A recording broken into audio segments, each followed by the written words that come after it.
நான் இன்னும் தீபாவளிக்கு வந்து மன்னன் படத்தை தான் போட்டுட்ருக்கேன் ராஜ் டிவியும் இல்லை இன்னும் நான் வந்து புது படத்தை இறக்குவேன்னு சொல்கிற சன் டிவிக்கும் வித்தியாசம் இருக்குது. நானும் பண்ணுவேன்னு உள்ள வருவான். இப்போ நானே உங்ககிட்ட கேள்வி கேட்குறேன். அன்றைக்கி 419 ரூபா ஒருத்தன் வாங்கியிருந்தானா 24 வருஷம் கழிச்சு இன்றைக்கி அது ஒரு ஷேர் வந்து 1,45,000. அடுத்த 14 இயர்ஸில் அவர் கடையை ஓட்டிட்டு போயிடுவாரா இல்லை இன்னும் க்ரோ ஆக பார்ப்பாரா? டிவியை சுட்டி நம்மளோட ஜென்ரேஷனோட முடிஞ்சிடும். நான் வந்து இதை தான் வாங்குங்கன்னு சொல்லலை, நம்ம ஒரு எக்ஸாம்பிளுக்காக சொன்னோம். அப்படி தேடுற மாதிரி இதையும் தேடி தெரிஞ்சுக்கோங்க. நான் அவங்களுக்கு இப்போதைக்கு இருக்க பெரிய பிரச்சனை என்னென்னா 666 பிளான் வந்து 799 மாறிடுச்சு.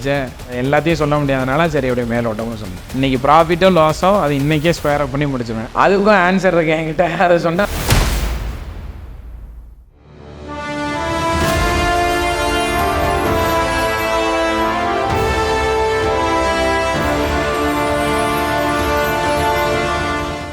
Welcome to Zebu's 55th digital event earn your first million. இன்னைக்கு நம்மளோட கெஸ்ட் பார்த்தீங்கன்னா mister Sethu Ramasamy sir. He is an option trader and an investor. He has an experience of 12 years in the investment industry. Hi sir, எப்படி இருக்கீங்க? Actually உங்கள் லாஸ்ட்டாக நம்ம success மீட்டில் பார்த்ததில்ல சார். ஓகே, நம்ம இன்வெஸ்ட்மெண்ட்லாம் எப்படி போயிட்டுருக்கு சார்? நல்லா போயிட்டுருக்கு. ஓகே, ஸோ இப்போ பார்த்தீங்கன்னா நிறைய கமெண்ட்ஸில் வந்து இன்வெஸ்ட்மெண்ட் பற்றி நிறைய கேட்டிருந்தாங்க. ஸோ அது பேஸ்டாகவே நம்ம போகலாம் sir. Okay okay. So first மில்லியனுக்குள்ளே போகிறதுக்கு முன்னாடி இன்வெஸ்ட்மெண்ட்னா என்ன சார்? சிம்பிளாக சொல்லுங்கள் சார். இன்வெஸ்ட்மெண்ட் வந்து என்ன கேட்டிங்கன்னா, ஒருத்தர் வந்து ஏர்ன் பண்ணுறாங்க. Earning is first investment. First அவங்களுக்கு ஒருத்தங்க ஏர்ன் பண்ணணும். ஏர்ன் பண்ணால் தான் இன்வெஸ்ட்மெண்ட் பண்ணவே முடியும். இப்போ எல்லாருமே ஏர்ன் பண்ணுறாங்க. இந்த டைமில் இருக்கிறவங்க எல்லாருமே மினிமம் வந்து ஒரு 30Kலேருந்து 50K வந்து எல்லோரும் ஏர்ன் பண்ணுறாங்க. இவங்களோட இன்வெஸ்ட்மெண்ட் ஜேர்னி வந்து ஒவ்வொருத்தருக்கும் என்னை கேட்டிங்கன்னா ஒரு 25 ஏஜ்லேருந்தே ஆரம்பிச்சிடணும். ஸோ அந்த இன்வெஸ்ட்மெண்ட் வந்து எப்படி இருக்கணும்னு பார்த்தீங்கன்னா, வெரைட்டிஸ் ஆஃப் இன்வெஸ்ட்மெண்ட் இருக்கணும். எப்படி வந்து கடையில் போனால் வெரைட்டிஸ் ஆஃப் ஐட்டம்ஸ் கேட்குறீங்களோ, ஸோ அதேமாதிரி வெரைட்டிஸ் ஆஃப் இன்வெஸ்ட்மெண்ட் இருந்தால் தான் வரப்போகிற நாட்களில் வந்து நம்மளால் வந்து சர்வைவல் பண்ண முடியும். ப்ளஸ் இன்வெஸ்ட்மெண்ட்லேருந்து நம்மளோட ஃப்யூச்சர்ஸ்க்கு வந்து நம்ம வந்து சேவிங்ஸும் வந்து பண்ண முடியும். ஸோ இதில் நிறைய இன்வெஸ்ட்மெண்ட் இருக்குது, அதை ஃபர்தராக நம்ம பேசலாம். ஓகே, ஸோ இப்போ இன்வெஸ்டிங் பற்றி நல்லா கிளியராகவே எக்ஸ்பிளைன் பண்ணியிருக்கீங்க. ஸோ இதில் இருந்து நம்ம இன்வெஸ்ட்மெண்ட் மூலிமா ஃபர்ஸ்ட் மில்லியன் நம்ம வந்து அச்சீவ் பண்ண முடியுமா? கண்டிப்பாக பண்ண முடியும். இப்போது பிஃபோர் ஒரு 10-20 இயர்ஸ்க்கு முன்னாடி ஃபர்ஸ்ட் மில்லியன் அச்சீவ் பண்ணணும் அப்படின்னா அவங்களுக்கு வந்து ரொம்ப ஒரு குறுகிய பார்ட்ஸ் தான் இருந்துச்சு. லைக் வந்து எஃப்டியில் போடுங்க, இல்லை ஒரே டைம் இல்லை அப்படின்னா மந்த்லி ஆர்டி போடுங்க, இவ்வளோ தான் இருந்தது. இதை தவிர வந்து அவங்க அதிகபட்சம் வேறு வந்து யோசிச்சதே கிடையாது. பேங்கிங் செக்டார்ஸ் அப்படி இல்லைனா வந்து கோல்டு, இந்த மாதிரி தான் இருந்தது. ஆனால் இப்போது இந்த லாஸ்ட் சர்டைன் வந்து 10 இயர்ஸ் வந்து க்ரோத் பார்த்துருக்கீங்கன்னா கிட்டத்தட்ட வந்து varieties of SIPs, mutual funds, so இந்த மாதிரி நிறைய இருக்குது. அது போக இந்தியாவுக்குள்ளே வந்து ட்ரேடர்ஸோட இது வந்து லெவல் வந்து இன்க்ரீஸ் ஆகிருக்கு. ஸோ அதுலேயுமே வந்து நம்மளுக்கு நிறைய பார்ட்ஸ், ஏகப்பட்ட வழிகள் இருக்குது. ஸோ என்னை கேட்டிங்கன்னா வந்து இந்த ஃபர்ஸ்ட் மில்லியனை ரீச் பண்ணுறதுக்கு ஒருத்தரோட கேபிட்டல் எவ்வளோ இருக்கோ அதை பேஸ் பண்ணி அவங்களோட டைம் கேபிட்டல் தேவைப்படும் சார். எடுத்தோடனே எல்லாருக்கிட்டையுமே உடனே ஒரு 1 lakh ரெடி பண்ணுங்க அப்படின்னு சொல்ல முடியாது. ஸோ ஏற்கனவே நான் சொன்ன மாதிரி அவங்களோட மந்த்லி ஏனராக இருந்தாங்கன்னா, ஒரு 35,000 ஏனராக இருந்தாங்கன்னா அவங்க அந்த 1 lakh ரெடி பண்ணுறதுக்கு கிட்டத்தட்ட ஒரு 5 to 6 months எடுத்துக்கும். மந்த்லி ஒரு 10,000 அவங்களோட இதெல்லாம் எடுத்தாங்கன்னா 1 year எடுத்துக்கும். இல்லை வேறு ஏதாவது என்கிட்ட அமௌண்ட் இருக்குது அப்படின்னிங்கன்னா அந்த அமௌண்ட். ஸோ என்ன கேட்டிங்கன்னா, ஒரு குட் இன்வெஸ்ட்மெண்ட் அப்படின்னு கேட்டிங்கன்னா 1 to 2 lakhs வந்து வச்சுருக்கீங்க, என்கிட்ட வந்து சேவிங்ஸ் இருக்குது அப்படின்னா உங்களோட ஃபர்ஸ்ட் மில்லியனை நீங்கள் 6 to 10 இயர்ஸ்க்குள்ளே வந்து நீங்கள் வந்து ரீச் பண்ணலாம். ஓகே சார், கேபிட்டல் பற்றி சொல்லிட்டீங்க. இதில் என்ன சார் வழி இருக்குது? இப்போ பார்த்தீங்கன்னா எஸ்ஐபி வந்து ஏகப்பட்ட எஸ்ஐபிஸ் இருக்குது. மியூச்சுவல் ஃபண்ட்ஸில் வெரைட்டிஸ் ஆஃப் இருக்குது. இஎல்எஸ்எஸ் ஸ்கீம், அது இதுன்னு ஏகப்பட்ட ஸ்கீம்ஸ் இருக்குது. பட் இதெல்லாம் வந்து மக்கள் போய் தேடி கண்டுபிடிக்கணும். எது டாப் 10 மியூச்சுவல் ஃபண்ட்ஸ், எது டாப் 100 அப்படின்னு சொல்லி எப்போவுமே ஒரு கன்ஃபியூஷனில் தான் இருப்பாங்க. ஸோ இதே வந்து உங்கள் கூடவே ட்ராவல் ஆகிற கம்பெனிஸ் இருக்குது. எனக்கு டக்குன்னு வந்து எப்படி புரிஞ்சுக்கணுன்னா, எதில் சார் இன்வெஸ்ட் பண்ணணும் அப்படின்னு ஒரு டைம் நான் ஒருத்தர்கிட்ட கேட்கும்போது, உன்னோட அன்றாட வாழ்க்கையில் வந்து ஒருத்தங்க இருப்பாங்க, 10 இயர்ஸும் அவங்க கூட ஜேர்னி பண்ணிகிட்டு இருப்பாங்க, அவங்கக்கிட்ட நீ கேட்கலாம். அவங்க யார் சார் அப்படிங்கும்போது டூத் பேஸ்ட் அப்படின்னு சொன்னார். என்ன டூத் பேஸ்ட்னா, ஃபார் எக்ஸாம்பிள் ஒரு டாபர்னு ஒரு கம்பெனி இருக்குது. அந்த கம்பெனி நான் சின்ன பையனாக இருக்கும்போதும் அது இருக்குது, நான் எனக்கு பையன் வந்ததுக்கப்புறமும் அந்த கம்பெனி இருக்குது. ஸோ லாங் டைம் இந்த மாதிரி இன்வெஸ்ட்மெண்ட் பண்ணுறதுல ஈக்விட்டி இருக்குது, ஸோ F&O ட்ரேடிங் இருக்குது, ஸோ ஆப்ஷன்ஸ் ட்ரேடிங் இருக்குது, கமாடிட்டிஸ் இருக்குது. இந்த மாதிரி நான் சொன்ன வெரைட்டிஸ்குள்ளேயே ஒவ்வொரு வெரைட்டி தனித்தனியாக இருக்குது. நிஃப்டியில் இன்வெஸ்ட் பண்ணலாம், பேங்க் நிஃப்டிஸில் இன்வெஸ்ட் பண்ணலாம். இன்வெஸ்ட்மெண்ட் ஆப்ஷன் நிறைய வந்திருக்குன்னு சொல்லலாம். ஆமாம், ஏகப்பட்ட கோல்டு அந்த மாதிரி தான் இருக்குது. கோல்டு, சில்வர், ஜிங்க்கு, ஸோ இந்த மாதிரி ஏகப்பட்ட இன்வெஸ்ட்மெண்ட் வந்து நிறையா வந்திருக்கு. நீங்கள் எதை சூஸ் பண்ணுறீங்க அப்படின்னு தான் இருக்குது. ஸோ என்ன கேட்டிங்கன்னா ஒரு 1 lakh 2 lakh சொன்னேன். இந்த 1 lakh 2 lakh வந்து ஒரே இன்வெஸ்ட்மெண்ட்டில் போடாமல் ஒரு 10,000 டிஃப்ரெண்ட் இன்வெஸ்ட்மெண்ட் போடும். இப்போ நான் கேட்டேன், நான் வந்து டாபர்னு ஒரு கம்பெனி சொல்லிட்டேன். ஸோ அது வந்து ஒரு டைப் ஆஃப் இண்டஸ்ட்ரி.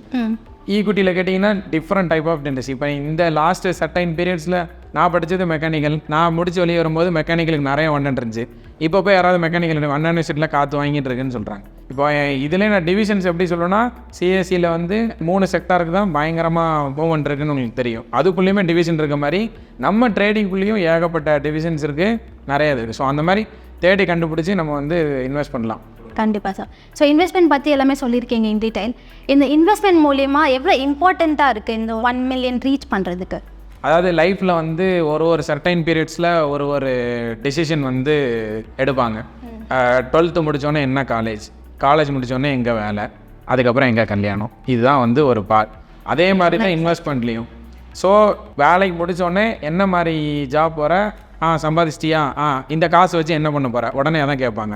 எனக்கு தெரிஞ்சு முன்னாடி வந்து 8,500 கொடுத்து வாடகைக்கு இருந்தவங்க இப்போ அதோட கூட ஒரு 10,000 ரூபா போட்டு நம்ம சொந்த வீட்டுக்கே போயிடலாம். பட் இஎம்ஐ எவ்வளோ நாள் நான் கட்டதுக்கு தயார். 30 years 40 years இஎம்ஐ கட்ட தயாரிப்பாங்க.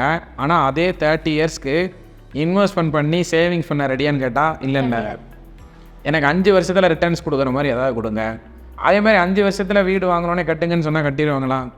ஒரு 30 lakhs வீடை 5 வருஷத்தில் கட்டி முடிங்கன்னா மந்த்லி இஎம்ஐ எவ்வளோ வரும்? ஒரு மந்த்லி இஎம்ஐ என்ன கேட்டிங்கன்னா 1.5 லட்ச ரூபா 2 லட்ச ரூபா வரும். 30,000 சம்பாதிக்க எப்படி 1.5 லட்சம்? சிறு தொழில் பெருவெள்ளம் எல்லா இதுக்குமே நம்ம இதில் வந்து சொல்லி வச்சுருக்காங்க. ஸோ 1 million ரீச் பண்ணுறதுக்கு நான் ஏற்கனவே பழைய என்னோட வீடியோவில் சொல்லியிருப்பேன். என்னோட தாத்தா வந்து எனக்கு வந்து இவ்வளோ இன்வெஸ்ட் பண்ணுங்க, இவ்வளோ 10% சொல்லியிருப்பேன். நான் வந்து 30% எடுத்துக்கிட்டேன். ஸோ 30% நான் ஸ்ப்ளிட் பண்ணி பண்ணுறேன். ஸோ நீங்களும் உங்களோட டோட்டல் ஏர்னிங்ஸில் 30% ஆஃப் அமௌண்ட் வந்து இன்வெஸ்ட்மெண்ட்டுக்கு ஒதுக்கி வச்சிங்கன்னா நீங்கள் வந்து ஒரு நல்ல ரிட்டர்ன்ஸ் வந்து இது பண்ணலாம். ஸோ சின்ன வயசுலேருந்து இன்வெஸ்ட்மெண்ட் ஸ்டார்ட் பண்ண ஆரம்பிச்சிருக்கோம், தான் கரெக்டாக இருக்கும். ஓகே. ஸோ இப்போ ட்ரேடிங் ஸ்டார்ட் பண்ணக்கப்புறமா எப்படி சார் இருக்குது லைஃப்? முன்னாடி எனக்கு லைஃப் இப்போ பார்த்துக்கிட்டு இருக்க வியூவர்ஸ்க்கெலாம் ட்ரேடிங் ஸ்டார்ட் பண்ணதுக்கப்புறமா எப்படி இருக்குன்னா அவங்களோட மைண்ட் வாய்ஸ் அவங்களுக்கே கேட்கும், என்னோடய மைண்ட் வாய்ஸும் எனக்கு கேட்கும். உண்மையை சொல்ல போனால் அப்ஸ் அண்ட் டவுன்ஸ் இருக்கும். ஸோ அதில் வந்து எந்த இதுவுமே அதில் மாற்று கருத்தே கிடையாது. பட் இப்போ புலி இருக்குது, தாண்டணும்னு முடிவு பண்ணிட்டீங்க.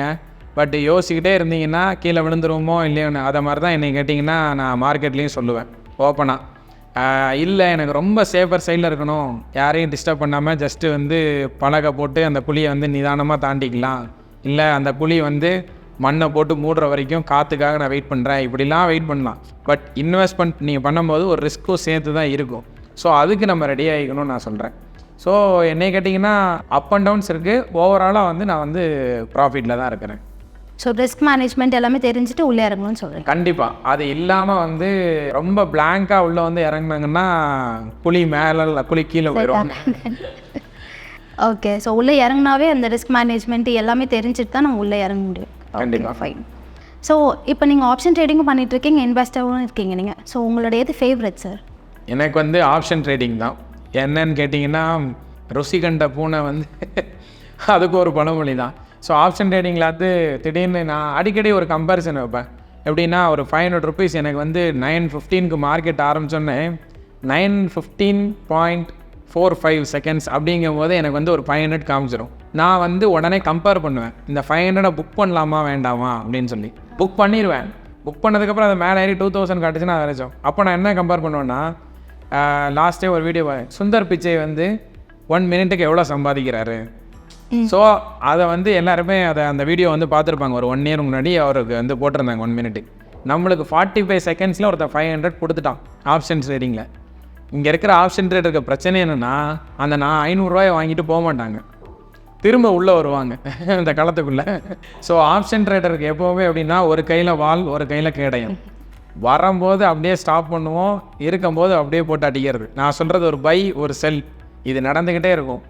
ஃபைனலாக 3:30க்கு முடிக்கும் போது ஒரு எக்ஸாம்பிள் சொல்கிறேன், மைனஸில் இருக்கும்போது அந்த 15 செகண்ட்லேயே 500 ரூபாவில் முடிச்சுட்டு வெளியே வந்துருக்கலான்னு தோணும். இல்லை அப்படின்னா 3:30க்கு ரொம்ப இதாச்சுன்னா ஓகே நம்ம ரிஸ்க் எடுத்துருக்கோம், நம்மளுக்கு நல்லா ப்ராஃபிட் வந்திருக்கு.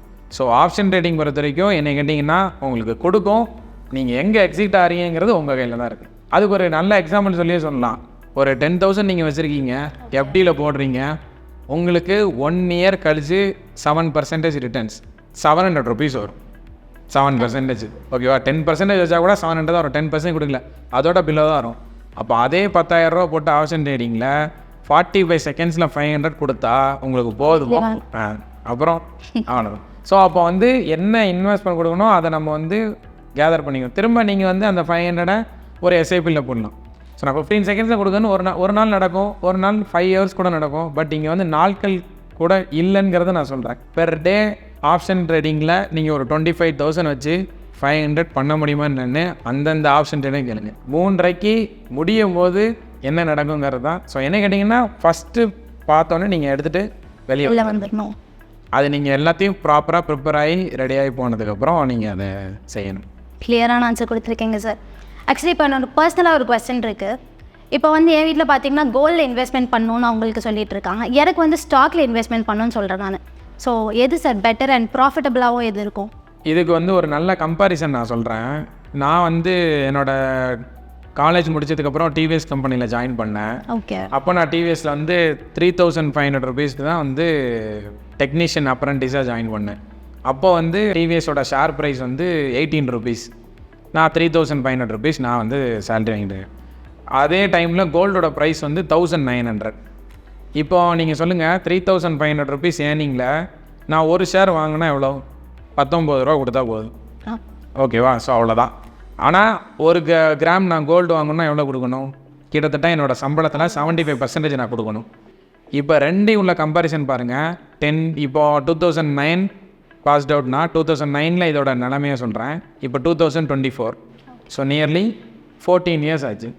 2000 இருந்த நகை வந்து இப்போ வந்து 7,000. So nearly 5,000 increase.